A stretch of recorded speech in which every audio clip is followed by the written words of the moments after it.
Martxoaren 16tik aurrera, koronavirusak eragindako salbuespen egoera dela eta irakasleen lan baldintzak zeharo aldatu dira.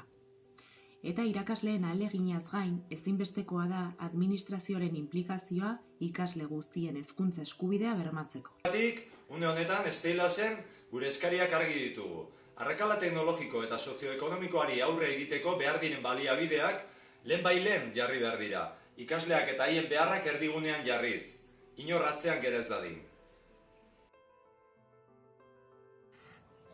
03aren privatizazioaren ondorio larriak agerian utzi ditu koronavirusak. Azpikontratazio bitartez, lizitatuak izan diren aurreskolen profesionalak, lan baldintza prekarioetan eta emakumeak denak, gaur egun egoera latzean aurkitzen dira, ez baitakite zer egin gertatuko den beraiekin. Bitartean, hezkuntza departamentuak zer? Isilik gelditu da. Isilik dago. Hoy más que nunca necesitamos un ciclo 03 público y de gestión pública para poder eludir así el débil carácter educativo que se le reconoce a esta etapa hoy en día y para poder superar la gestión precaria actual. Ordezkapenak gardentasunik gabe ari dira esleitzen, telefono dei bidez. Egunotan zerrenden kudeaketa araudi berria ere inposatu digute, berriz ere urteroko baremaziorik gabe, oposaketara aurkeztera behartzen duena. Ordezkapen guztiak betetzea lehenengo egunetik.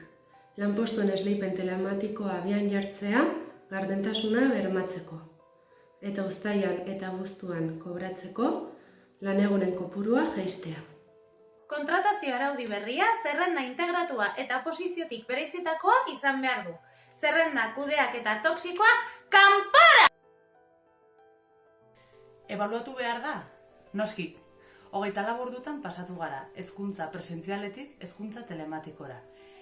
Eta prozesuak aurrera darrai. Ikasle eta irakasleen esfortzuari esker prozesua jarraitzen du. Ezohiko prozesuak ezohiko ebaluazioa behar du.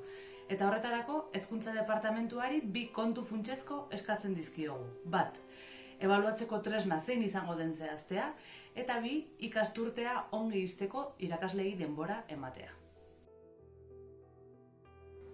Los programas de aprendizaje en lenguas extranjeras han demostrado una serie de problemáticas difíciles de solucionar desde su inicio, especialmente para el alumnado con una necesidad específica de apoyo educativo. Desde Steilas defendemos la autonomía de los centros para abandonar el programa si así lo deciden. Herri txikietako eskolak babestu, matrikulazio eskaerak onartu. Hezkuntza sistemarako diru partida urria salatzen jarraituko dugu. Gutxienez, barne produktu gordinaren 6% inbertsioa aldarrikatuz.